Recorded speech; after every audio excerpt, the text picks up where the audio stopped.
بسم اللہ الرحمن الرحیم۔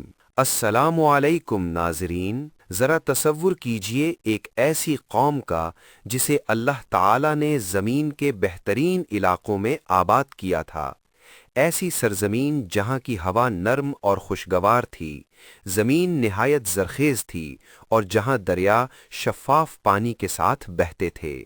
یہ لوگ جسمانی طور پر بھی غیر معمولی طاقت رکھتے تھے، ان کی عمریں لمبی تھیں اور ان کی زندگیاں آسائشوں اور خوشحالی سے بھری ہوئی تھیں، لیکن ان سب نعمتوں سے بڑھ کر اللہ تعالی نے انہیں ایک اور عظیم نعمت عطا کی تھی۔ وہ نعمت تھی اللہ کے نبی حضرت نوح علیہ السلام۔ حضرت نوح اپنی قوم کے درمیان رہتے تھے، انہیں اللہ کا پیغام سناتے تھے اور انہیں سیدھے راستے کی طرف بلاتے تھے، مگر حیرت کی بات یہ ہے کہ یہ دعوت چند دنوں یا چند سالوں تک نہیں بلکہ پورے 950 سال تک جاری رہی۔ سوچیں، تقریباً 1000 سال تک ایک نبی اپنی قوم کو مسلسل سمجھاتا رہا کہ اللہ کی عبادت کرو، اسی کی طرف لوٹ آؤ ورنہ عذاب آ سکتا ہے، مگر اس پیغام کے جواب میں قوم نے مذاق اڑایا، طنز کیا اور کئی لوگوں نے دشمنی تک اختیار کر لی۔ شروع میں اس قوم کے درمیان کچھ نہایت نیک لوگ تھے، ایسے لوگ جو اللہ کی عبادت کرتے، دوسروں کی مدد کرتے اور نیکی کی مثال سمجھے جاتے تھے۔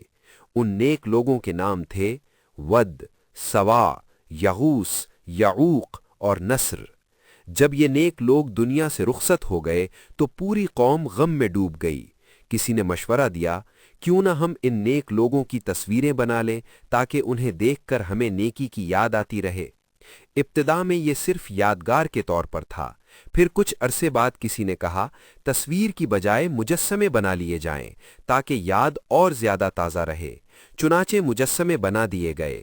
پہلے لوگ ان مجسموں کو صرف دیکھتے تھے، پھر ان کے سامنے احترام سے کھڑے ہونے لگے اور آہستہ آہستہ وہ احترام عبادت میں تبدیل ہو گیا۔ یہی وہ لمحہ تھا جہاں سے گمراہی نے پوری قوم کو اپنی لپیٹ میں لے لیا۔ حضرت نوح نے دن میں بھی دعوت دی اور رات میں بھی۔ وہ بازاروں میں لوگوں کو پکارتے، گھروں کے دروازوں پر جا کر انہیں سمجھاتے، کبھی نرم لہجے میں نصیحت کرتے اور کبھی سختی سے انہیں خبردار کرتے۔ وہ کہتے تھے، یہ پتھر کے بت ہیں، یہ نہ تمہیں فائدہ دے سکتے ہیں اور نہ نقصان۔ اگر تم اللہ کی طرف لوٹ آؤ تو وہ تم پر اپنی رحمت کے دروازے کھول دے گا، آسمان سے بارشیں برسائے گا، تمہارے مال میں اضافہ کرے گا اور تمہیں خوشحالی عطا کرے گا۔ مگر قوم کے سردار غرور میں ڈوبے ہوئے تھے۔ وہ کہتے تھے، ہم تمہیں اپنے جیسا ہی انسان دیکھتے ہیں، تم نبی کیسے ہو سکتے ہو؟ تمہارے پیچھے تو صرف غریب اور کمزور لوگ چل رہے ہیں۔ اگر اللہ کو کسی کو نبی بنانا ہوتا تو ہمارے سرداروں میں سے کسی کو منتخب کرتا۔ جب بھی کوئی عام آدمی حضرت نوح کی بات سن کر متاثر ہوتا تو قوم کے سردار فوراً اسے ڈرا دیتے۔ وہ کہتے، اگر تم نوح کے پیچھے چلے تو ہم تمہیں اپنی مجلسوں سے نکال دیں گے، تمہاری عزت اور کاروبار ختم ہو جائے گا۔ یہ دھمکیاں بہت سے لوگوں کو حق قبول کرنے سے روک دیتی تھیں۔ سال گزرتے گئے، دہائیوں پر دہائیاں گزرتی گئیں، صدیاں بیت گئیں۔ حضرت نوح بوڑھے ہو چکے تھے، ان کے بال سفید ہو چکے تھے اور کمر جھک چکی تھی، مگر ان کا حوصلہ اب بھی قائم تھا۔ آخر کار ایک رات انہوں نے اللہ کے سامنے دل کھول کر دعا کی، اے میرے رب، میں نے دن رات اپنی قوم کو سمجھایا لیکن انہوں نے میری بات سننے کے بجائے اپنے کان بند کر لیے، انہوں نے اپنی ضد کو اور زیادہ مضبوط کر لیا ہے، اب یہ لوگ کبھی ایمان نہیں لائیں گے۔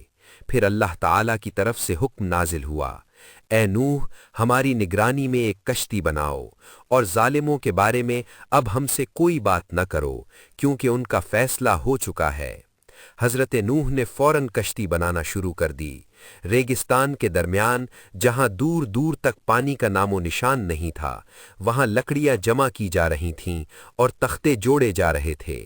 جب قوم کے لوگ وہاں سے گزرتے تو وہ حضرت نوح کا مذاق اڑاتے۔ وہ کہتے، نوح، تم ریگستان میں کشتی بنا رہے ہو؟ کیا تم پاگل ہو گئے ہو؟ مگر حضرت نوح خاموشی سے اپنا کام کرتے رہے۔ پھر ایک دن آسمان کا رنگ بدلنے لگا، بادل جمع ہونے لگے اور ہوا کا انداز بدل گیا۔ اسی دوران حضرت نوح کے گھر میں موجود ایک تنور سے اچانک پانی ابلنے لگا۔ یہ وہ نشانی تھی جس کا وعدہ اللہ نے کیا تھا۔ حضرت نوح نے فوراً اپنے ماننے والوں کو بلایا اور کہا، جلدی کرو، کشتی میں سوار ہو جاؤ۔ پھر اچانک آسمان سے موسلا دھار بارش شروع ہو گئی، ایسی بارش جیسے آسمان کے دروازے کھل گئے ہوں۔ اسی وقت زمین بھی جگہ جگہ سے پھٹنے لگی اور چشمے ابلنے لگے۔ اوپر سے بارش اور نیچے سے پانی تیزی سے بڑھنے لگا۔ اللہ کے حکم سے ہر قسم کے جانوروں کے جوڑے کشتی کی طرف آنے لگے۔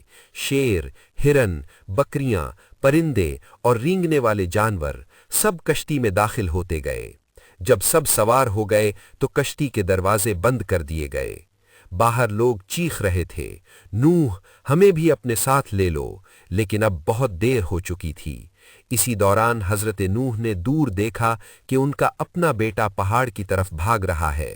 حضرت نوح نے آواز دی، اے میرے بیٹے، ہمارے ساتھ کشتی میں سوار ہو جاؤ، لیکن اس نے جواب دیا، میں پہاڑ پر چڑھ جاؤں گا، وہ مجھے پانی سے بچا لے گا۔ حضرت نوح نے کہا، آج اللہ کے عذاب سے کوئی نہیں بچ سکتا۔ اسی لمحے ایک بڑی لہر آئی اور وہ بیٹا بھی ڈوب گیا۔ طوفان کئی دنوں تک جاری رہا، پانی اتنا بڑھ گیا کہ بڑے بڑے پہاڑ بھی ڈوب گئے۔ پھر اللہ کا حکم آیا، اے زمین اپنا پانی نگل لے، اے آسمان رک جا۔ بارش رک گئی اور پانی آہستہ آہستہ کم ہونے لگا۔ آخر کار کشتی جودی پہاڑ پر آ کر ٹھہر گئی۔ حضرت نوح کشتی سے باہر نکلے اور فوراً اللہ کے حضور سجدے میں گر پڑے۔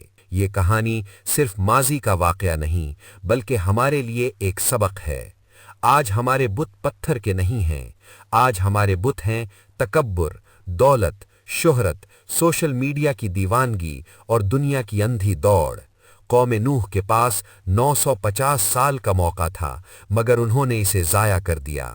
ہمیں نہیں معلوم ہمارے پاس کتنا وقت ہے، شاید آج، شاید کل یا شاید اگلا لمحہ بھی نہ ہو۔ اس لیے یاد رکھیں، نجات کی کشتی صرف اللہ کی اطاعت، نماز، توبہ اور قرآن کی پیروی میں ہے۔